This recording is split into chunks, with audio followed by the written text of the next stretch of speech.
আমার প্রশ্ন হলো, দীর্ঘদিন হলো বিয়ে করছি, বাচ্চা হচ্ছে না, কোরআন সুন্নাহর আলোকে কিছু আমল বলে দিবেন। যাদের বাচ্চা হচ্ছে না তাদের জন্য ইব্রাহিম আলাইহিস সালাম এবং জাকারিয়া আলাইহিস সালামের কয়েকটা দোয়া কোরআনে আল্লাহ বর্ণনা করেছেন। নাম্বার 1, রব্বি হাবলি মিনাস সলিহিন, রব্বি হাবলি মিনাস সলিহিন।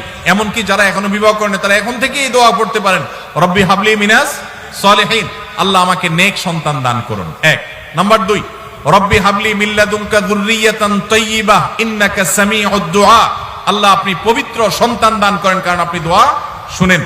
নাম্বার 3, রব্বি লা তাজআলনি ফারদা ওয়া আনতা খায়রুল ওয়ারিসিন, রব্বি লা তাযারনি ফারদা ওয়া আনতা খায়রুল ওয়ারিসিন, আল্লাহ আমাকে একা রেখে দিবেন না, আপনি সর্বোত্তম ওয়ারিস। 3টা দোয়া শিখিয়ে দিলাম, এগুলো বেশি বেশি করে পাঠ করবেন। আর একটা জিনিস মাথায় রাখবেন, আল্লাহ যদি সন্তান নাও দেন, আল্লাহর এই ফয়সালা আমরা খুশি না নাখুশ? আল্লাহ যদি একটা সন্তান দেন আর বিকলাঙ্গ হয়, তার চাইতে না দিলে ভালো না খারাপ? অতএব আল্লাহর ফয়সালাকে মেনে নেওয়ার মানসিকতা থাকতে হবে।